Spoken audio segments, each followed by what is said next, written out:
Halo semuanya, kembali lagi bersama saya Michael. Di video kali ini kita akan coba membahas Cardano atau ADA gitu ya, ADA. Nah kita lihat nih prospeknya kira-kira di 2022 itu bagaimana, dan secara price action, secara teknikal itu bagaimana. Nah kita lihat juga nih level-level mungkin kalau teman-teman yang mau beli Cardano. Lalu kita lihat support dan resistennya juga ya. Jadi kalau teman-teman suka video ini, jangan lupa untuk share videonya, like dan juga subscribe. Kita akan langsung masuk aja pembahasannya ke Cardano ya. Kalau Cardano kita lihat memang dia sudah sedikit melempem ya, jadi sedikit menurun gitu ya. Awalnya ini Cardano di bulan September atau Agustus kalau tidak salah sempat masuk ke top 3 kalau kita lihat dari 1 tahun nih, 1 year. Dan kita perhatikan nih dari akhir Agustus lah, dari akhir Agustus kita bisa perhatikan dia hit $2,9 gitu ya, di $2,9, tapi sehabis itu harganya itu turun menurun mengalami downtrend. Nah, kira-kira ini apakah Cardano sudah selesai koreksinya ataukah dia masih bisa lanjut mengalami penurunan? Nah, kita akan bahas di video kali ini. Khususnya kita lihat nih, apakah Cardano bisa menyentuh angka $5 di tahun 2022. Oke ya, jadi kita akan membahas hal itu. Awalnya Cardano sudah sempat top 3, sekarang dia jadi top 7 ya, ranking 7. Nah, coba kita lihat dulu ya, alasannya kenapa? Alasannya sebenarnya ya sempat kita mention juga di video-video sebelumnya juga tentang Cardano, di mana bahwa setelah dia punya smart contract atau Alonzo forknya itu sudah launching gitu ya, tapi itu belum ada decentralized aplikasi yang berjalan gitu ya. Dan kita bisa perhatikan salah satunya ini dari DeFi lama, ini mengukur total value lock dari chain layer 1 di market crypto gitu. Ada Ethereum, Luna, Binance dan lain-lainnya. Nah, yang kita mau lihat adalah kira-kira Cardano itu di ranking berapa gitu ya. Cardano kalau teman-teman lihat ini tuh nggak ada di top 10. Di top 20 juga nggak ada. Cardano itu di top 70-an kalau tidak salah ya. Mana kita lihatnya. Di ranking 74 dengan total value lock itu 1,6 juta. Jadi kalau kita lihat seperti ini memang jauh sekali gitu ya dari yang top 10. Tapi bukan berarti ini Cardano, wah berarti Cardano jelek atau nggak begitu bagus, bukan seperti itu. Karena menurut saya ini juga dia punya total value lock ini kita lihat dari protokolnya ya. Dan kalau kita perhatikan dari protokolnya sendiri atau di apps di dalam Cardano sendiri belum pada launching. Jadi normal sekali kalau misalnya dia hanya ada ya, Cardano hanya ada satu protokol, jadi total value locknya ini kecil gitu ya. Tapi ya inilah menjadi salah satu alasannya, mungkin ekspektasi market, ekspektasi orang-orang itu bahwa Cardano ini mungkin setelah Alonzo hard fork selesai.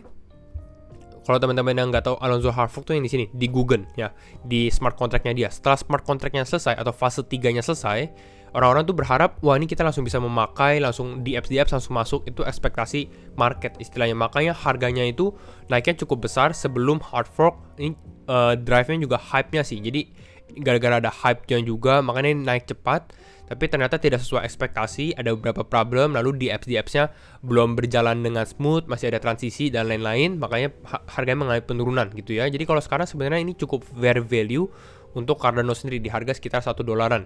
Kedepannya gimana? Kalau menurut saya sih kedepannya untuk Cardano justru masih lebih cukup promising atau lebih cukup menjanjikan. Kenapa? Karena dia masih develop. Dan yang sempat kita mention juga, ini Cardano masih di dalam fase ini Cardano sekarang udah mulai masuk ke dalam fase keempat, yaitu Basho untuk scaling ya, atau biar lebih cepat, lebih besar juga istilahnya seperti itu. Basho, lalu dia masih ada fase 5-nya yaitu ada Voltaire. Jadi untuk sekarang Google ini selesai, kita masuk ke dalam fase 4-nya. Kira-kira seperti itu. Jadi untuk Cardano perjalanannya masih panjang juga. Nah, kita lihat beberapa price matrix lah. Tadi kita sudah lihat dari total value lock-nya, memang sedikit kecil gitu untuk Cardano. Tapi kalau kita lihat dari beberapa hype-nya yang saya perhatikan, yang pertama ini kita lihat dari wallets-nya atau jumlah dompet yang terdaftar baru di Cardano. Kita lihat di sini over 12k atau lebih dari 12.000 Cardano wallets created yesterday, atau ini di Januari 7 gitu ya. Jadi ada kenaikan sedikit di dalam wallet number-nya. Hanya suatu matrix, tapi ini cukup positif. Artinya mungkin retail udah lumayan melihat bahwa mungkin Cardano akan ada seasonnya juga.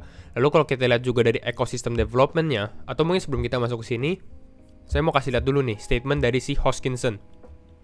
Atau Hoskinson itu adalah si Charles Hoskinson ya, dia adalah founder of Cardano juga atau ADA.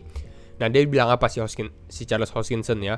Si Hoskinson bilang bahwa Cardano current plan atau rencananya dia sekarang ini ada sekitar 127 project ya. 127 project itu bisa NFT ataupun decentralized applications buat DeFi dan lain-lainnya di dalam tahap development. And how the first half of 2022 will be an essential window for commercialization and utility of Cardano projects. Jadi istilahnya mungkin akan banyak project-project Cardano yang awalnya itu kan Cardano baru launching smart contract-nya itu di bulan September. Jadi ini sudah sekitar 3 bulan 4 bulanan gitu ya. Jadi kita bisa melihat mungkin selama beberapa bulan ke depan di pertengahan pertama 2022 ini akan terjadi banyak sekali proyek-proyek Cardano yang akan launching gitu. Jadi ini akan cukup menarik dan hopefully dengan adanya launching Cardano ini harga Cardano bisa naik kembali. Tapi of course kita harus perhatikan juga tentang Bitcoin-nya sendiri. Apakah Bitcoin-nya juga ada positif sentimen atau enggak gitu. Apakah Bitcoin-nya lagi bullish atau dia malah bearish gitu ya. Karena kalau misalnya Bitcoin bullish itu juga akan membantu Cardano sendiri. Lalu dia bilang juga nih expect user grow-nya akan cepat, pertumbuhan cepat dari mana? Dari non-fungible token revolution-nya. Karena kalau saya perhatikan, kalau teman-teman lihat dari sini ya, Cardano ecosystem, ini ada cukup banyak. Ada decentralized exchange, DEX, ada wallet, ada lending, ada infrastructure, DeFi, marketplace. Ini banyak, teman-teman bisa cek satu-satu, buka websitenya kalau mau mempelajari ini semua sebenarnya ya.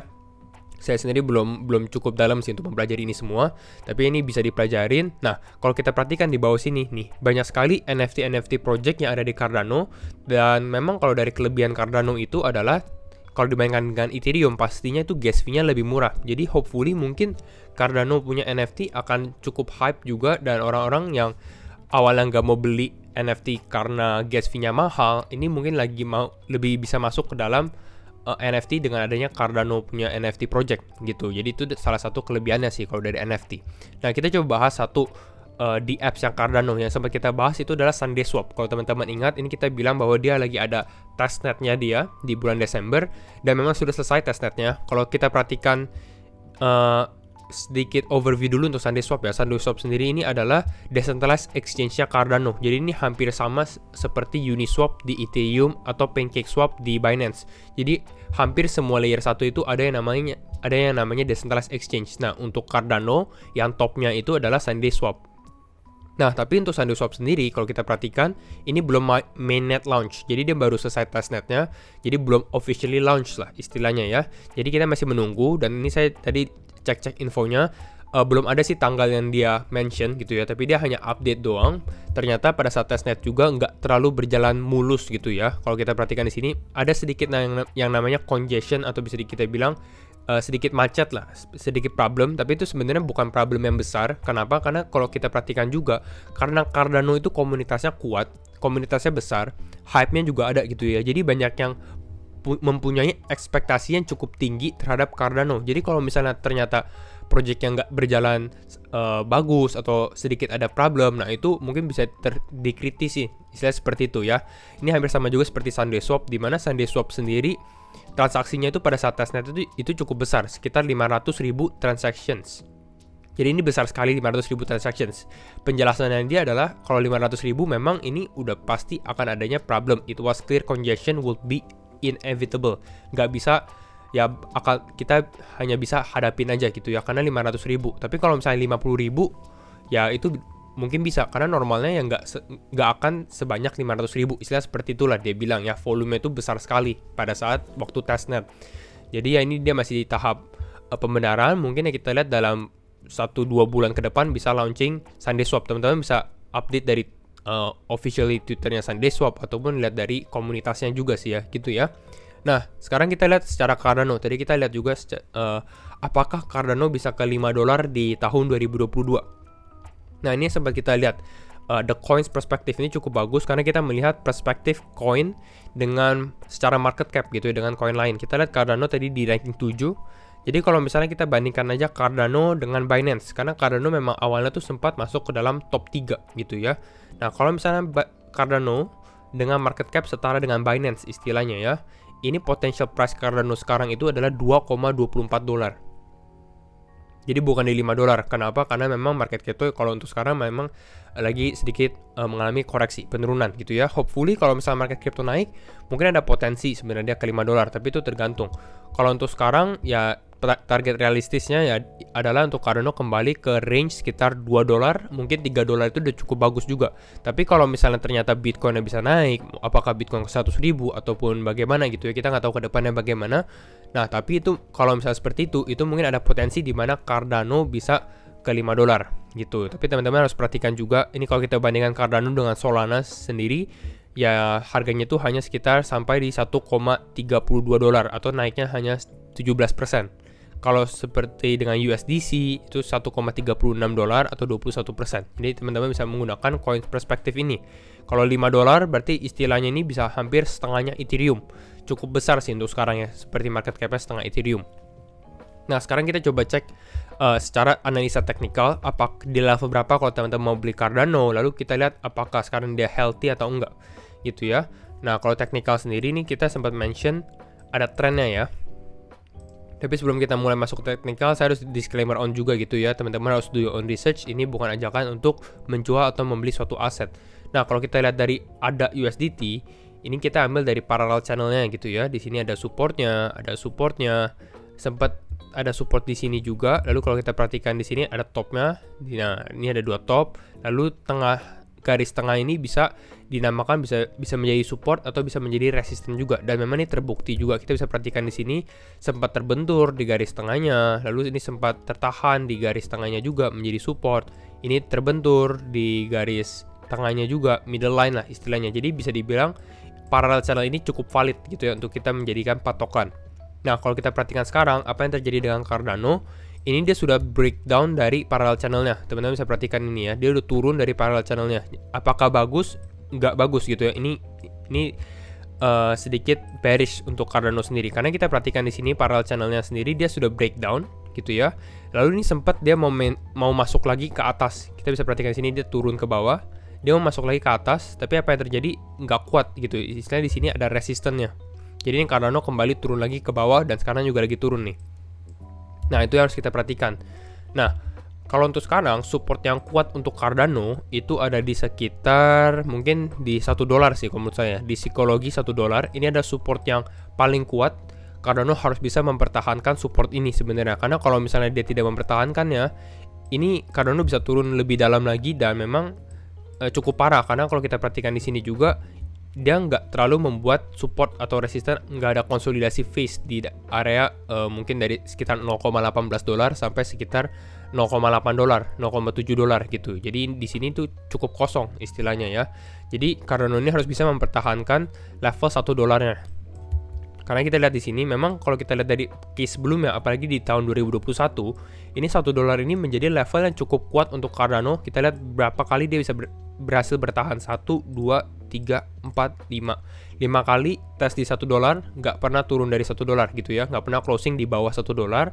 Nah, kalau kita perhatikan sekarang nih, kalau misalnya lagi turun, ya hopefully di sini 1 dolar ini bisa menjadi support yang kuat untuk Cardano bounce back up lagi, dan hopefully dia bisa kembali lagi naik ke atas gitu ya.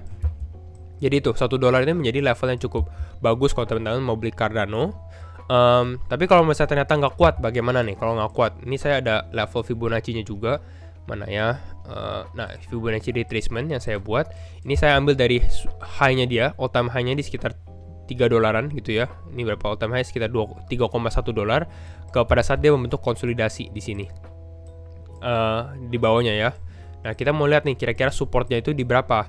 Nah, kalau kita perhatikan sekarang memang ini sebenarnya cukup valid juga. Kita bisa perhatikan di sini garis Fibonacci-nya ini menjadi level resisten dan support juga gitu ya. Di sini ada supportnya, di sini ada resisten, sempat turun lagi, bahkan di golden ratio 0,618-nya di sini ya. Di sini kita lihat juga kita sempat ada bounce back up sendiri nih, ada tertahan, lalu kita bisa naik lagi ke atas, ada sedikit support di bawah sini ya. Dan kalau kita perhatikan sekarang Cardano ini sudah turun dari 0,618-nya, jadi dia lagi turun. Kalau misalnya worst case skenario-nya adalah kalau misalnya dia turun ke bawah dan level 1 dolar ini nggak kuat gitu ya, mungkin saya bisa melihat Cardano ini mungkin bisa ada potensi ke sekitar level 0,72 dolar mungkin di sini. Tapi ini hopefully nggak terjadi, karena kalau kita perhatikan sekarang ini turun sekitar 35%. Ini kalau misalnya Cardano seperti ini, artinya Bitcoin mungkin sudah masuk bearish trendnya juga gitu ya. Jadi ini sih sebenarnya level 1 dolar. Kalau bertahan mungkin kita masih bisa ada potensi naik lagi. Kalau turun not looking good untuk Cardano gitu ya. Tapi ya untuk potensi kedepannya, kalau teman-teman yang buat investasi dan lain-lain, saya bilang Cardano ini masih cukup oke, cukup safe choice juga gitu. Pilihan yang cukup bagus juga ya. Jadi kira-kira itu aja update saya untuk Cardano. Dan kalau misalnya teman-teman suka video ini, jangan lupa untuk share videonya, like dan juga subscribe. And see you in the next video. Bye-bye.